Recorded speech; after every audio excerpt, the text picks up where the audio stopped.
Bénédicte Salmon. La prochaine intervenante est une infirmière qui lui vient du CHSE, CHU d'Essonne. Alors Bénédicte est une grande sportive.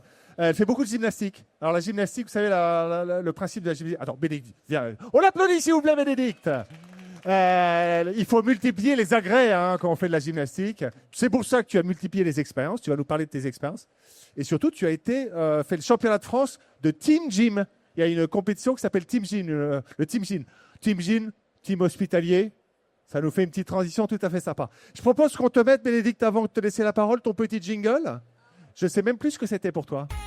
On la rejoint, on la soutient.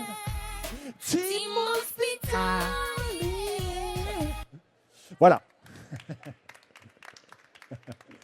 Merci. Bonjour à tous. Donc oui, en effet, donc le sport et la gym en particulier, c'est ma passion. J'ai multiplié les agrès, les activités gymniques, et comme j'ai fait la même chose dans mon métier d'infirmière, que j'exerce depuis 20 ans, et j'ai gardé la même passion parce que j'ai multiplié les expériences dans les services. Je trouve que c'est un métier hyper enrichissant et hyper intéressant.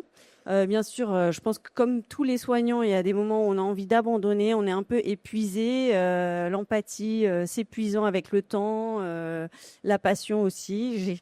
J'ai à chaque fois changé de service pour pouvoir rebondir. Tu changes. Donc on a 6 petits changements dont tu vas nous parler. Voilà. Donc le premier gros poste que j'ai fait, c'était de nuit après mon diplôme. Je me suis mis un peu en danger. Je me suis dit allez, je vais aller de nuit et je vais aller dans un service qui s'appelait la suppléance. Donc toutes les nuits, je changeais de service. Je ne savais jamais où j'allais aller. À l'hôpital Saint-Antoine. À l'hôpital Saint-Antoine de Paris. Ouais. Je voulais un grand hôpital pour apprendre les techniques, avoir différents services et connaître le plus de disciplines possible pour savoir aussi quel service me plaisait le plus. Donc voilà, j'ai changé toutes les nuits, c'était hyper intéressant. J'ai rencontré des personnes exceptionnelles qui m'ont bien aidé, puisque la nuit, on est un peu tout seul quand même. La nuit, on est à la fois tout seul et en même temps, du coup, tu as des moments de partage aussi un peu plus forts avec les personnes. On a moins la pression de la journée, on a moins de monde, moins de bruit, il n'y a pas de visite, il y a moins de téléphone. Donc c'est vrai que ça permet d'avoir plus de temps avec l'équipe et avec le patient. Donc, 4 ans de nuit. Tu étais déjà titularisé au bout d'un an. Je suis titularisée au bout d'un an. Au bout d'un an. Et donc, tu t'es dit, je vais rentrer près de la maison. Voilà.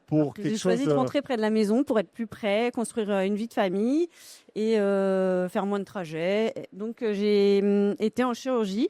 Au départ, je voulais aller aux urgences, mais il n'y avait pas de poste. Donc, je me suis retrouvée en chirurgie viscérale. Donc, ça m'a été bien. C'était très technique. Il y avait des patients qui étaient opérés. Donc, c'était un challenge de technicité. Ouais. Il y avait beaucoup de perfusions, de soins à faire et notamment des pansements. Oui, parce que moi, j'aimerais bien savoir ce que ça veut dire de faire un pansement technique. Alors, c'est quoi un pansement technique en chirurgie viscérale? Les pansements techniques, ça peut être des soins de colostomie pour les patients qui sont opérés des intestins ou des fois des gros abcès. Donc, on peut mettre jusqu'à 5 mètres de mèche dans l'abdomen. 5 mètres de mèche, c'est quand même assez impressionnant. Donc là, c'était. Après, tu as voulu un truc un peu plus funky, qui était les urgences. C'est ça. Hein? Effectivement, donc j'avais envie de changer. Au bout de 4-5 ans de chirurgie, j'ai eu un poste aux urgences. Ce qui m'a attiré, c'était un peu le côté adrénaline et puis un côté pas routinier du tout, où on ne sait jamais ce qu'on va avoir le matin, on ne sait pas de quoi va être fait la journée, comme disait une de nos collègues. Et du coup, c'est vrai que c'est ce qui m'a attiré, quoi. Et parfois, on peut prendre l'hélicoptère. C'est ça. En fait, on avait la chance d'avoir un service de SMUR dans notre service d'urgence. Donc, on s'alternait. Le SMUR, qui est le SAMU volant. Oui, c'est le service mobile d'urgence et de réanimation. Donc, c'est les petits camions, les petites voitures que vous voyez sur la route.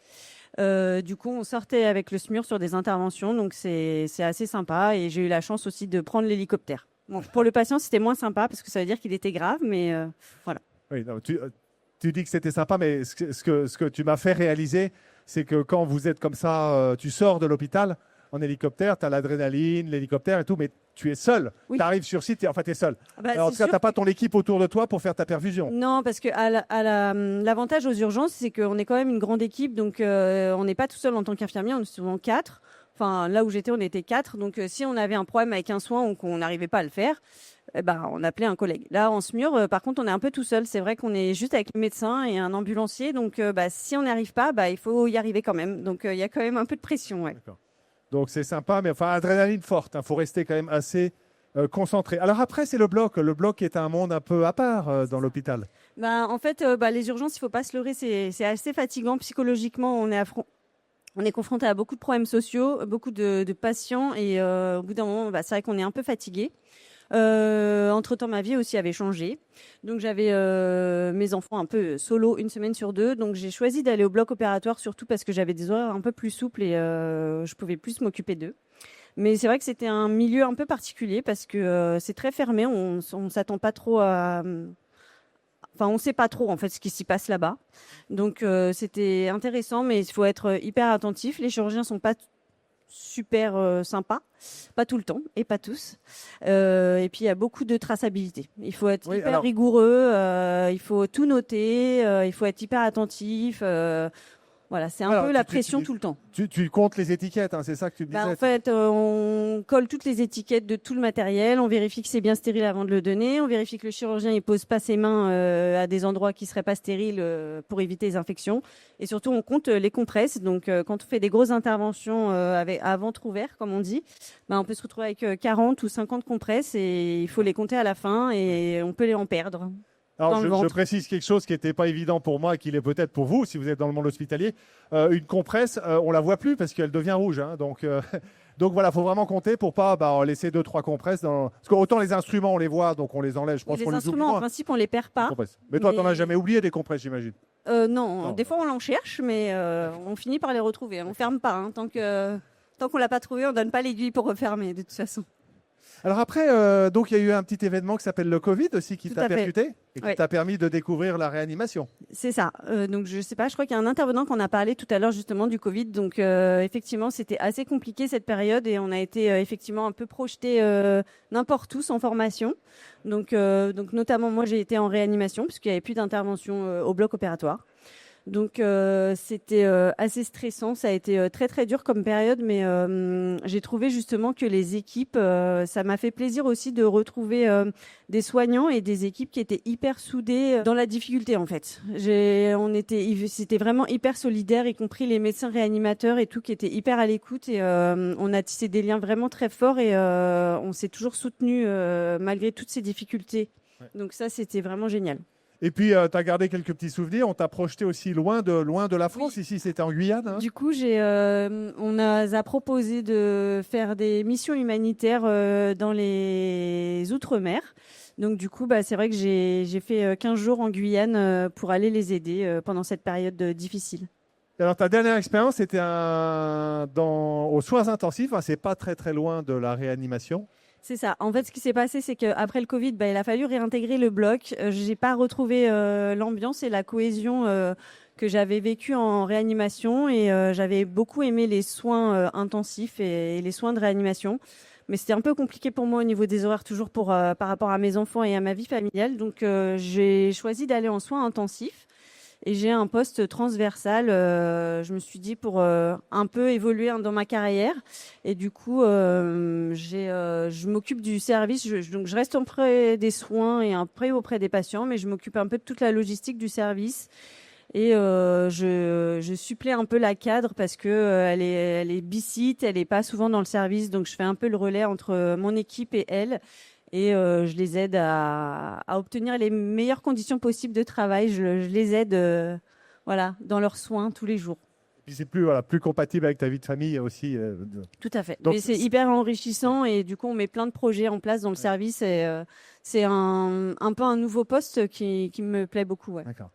Donc après toutes ces années de gymnastique dans le monde du soin, pour conclure, chacune de tes expériences, t'as apporté. Enfin, c'est ce qui t'a permis de te relancer, de relancer ta motivation. Donc c'est ça que suggères éventuellement aux gens qui sont en panne un peu de moteur? Bah, en fait, je pense qu'il y a des fois, il y a des soignants qui restent un peu dans leur service par facilité et par confort, parce que c'est dur de se remettre en question et c'est dur de sortir de sa zone de confort.